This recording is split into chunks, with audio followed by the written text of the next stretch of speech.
யாருமே இந்த கிச்சன் ஏரியால வரக்கூடாதுன்னு சொல்றது என்ன நியாயம்? பார்வதி எல்லா விஷயத்துலயும் போய் மூக்க நுழைக்கிறது, எல்லா இடத்துலையும் போய் தன்னோட வாய்ஸை ரைஸ் பண்ணுறது, எல்லாத்துக்கிட்டையும் போய் தலையை குறுக்கிறதுன்னு சொல்லிட்டு ஒரு ஆட்டிடியூட் காமிச்சிருப்பாங்க இல்லையா.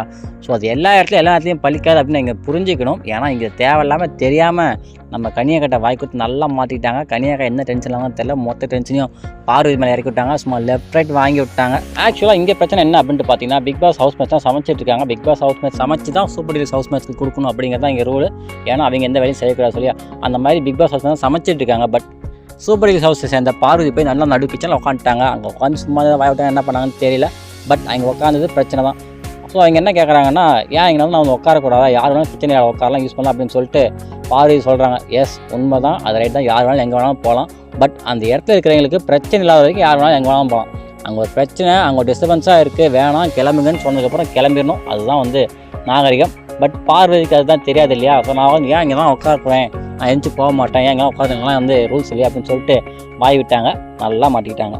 சூப்பர் டீலக்ஸ்க்கு எந்த கொம்பும் முளைக்கல, புரியுதா? நீங்க அநியாயமா ஒரு விஷயம் பண்ணுவீங்க, அது யாருமே கேட்க போறது பார்க்காமலே போயிடணும்னு கனியக்காயுமே சும்மா சொல்லக்கூடாதுங்க. 1 வீக்காக மனசில் வச்சிருந்த எல்லாத்தையும் மொத்தமாக கொட்டி தீர்த்துட்டாங்க. அப்படி ஒரு லெஃப்ட் ரைட்டு அவங்க இன்னுமே பேச அவங்களுக்கு நான் கொம்பா முடிச்சிருக்கு, நீங்களும் மனுஷங்க தானே, உங்கள்கிட்டலாம் பேச செவத்தை பார்த்து பேசுகிற மாதிரி நீங்கள் பாட்டு உங்கள் என்ன வேணாலும் பண்ணுவீங்க, அதை நாங்கள் பார்த்துட்டு நாங்கள் சரி சென்று கண்டுக்காத மாதிரி போயிடணுமா அப்படின்னு சொல்லிட்டு பேசின பேச்சுக்கெல்லாம் பார்வதி என்ன சொல்கிறதுன்னு தெரியாமல் நின்றுட்டுருந்தாங்களா. என்ன வேணாலும் சொல்லு, நான் அப்படியே ஜாலியாக என்ஜாய் பண்ணுறேன்னு சொல்லிட்டு காலையில் பஞ்சு வச்சமே உட்காந்துருந்தாங்கன்னு தெரில. ஆனால் அவங்க ஒரு ரியாக்ஷனும் இல்லை, அவங்க வாட்டி கேட்டுக்கிறாங்க. ஓ அப்படியா, நீ பேசு அப்படின்ட்டு.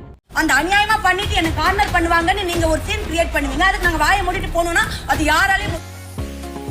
ஆனால் ஒன்றுங்க, கனியக்கா சொல்கிறத இவங்க கேட்டாலும் கேட்கலனாலும் ஏற்றுக்கிட்டாலும் அவங்க சொன்ன ஒவ்வொரு வார்த்தையும் அப்படியே புட்டு வச்சாங்க.